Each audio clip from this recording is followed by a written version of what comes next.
Spinach is another one of those green crops that you can put in early and it'll overwinter for you no problem at all. It makes a difference on what type of spinach you grow though for how hardy it's going to be.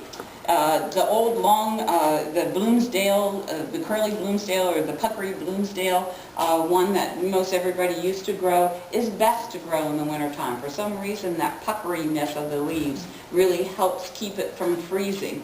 Some of the other ones that are available that are the smooth leaves, and I'm not going to say very many cultivars because there's so many that are out there, and you've got a great source right on your chair that you can look up and see which one sounds most appealing to you. But do know that the more puckery leaves are going to do better in the colder parts of the winter, but the smooth leaves are going to do better from if you plant it in August, September time period, then all the way up to it gets really cold. Then it kind of goes dormant, and then it'll start growing again in early spring when it warms up a little bit, and it'll then bolt when the weather gets too hot.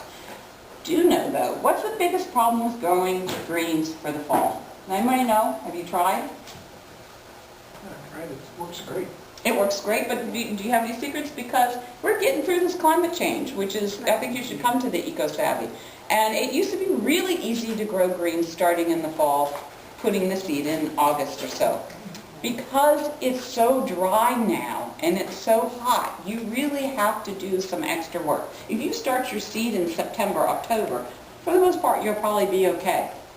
But if you're trying to grow things that have a longer period before you harvest them, you're going to have to condition the soil a little bit. So you're going to have to make it a little bit richer, a little bit more compost than you normally would, and then give it a good watering before you plant it, and try to keep it cooler. And what I learned to do too is to figure out where the line is that you're planting the seed, but then mulch right up to that. Because if you mulch right up to that line where you're putting the seed in, it's going to keep the ground cooler.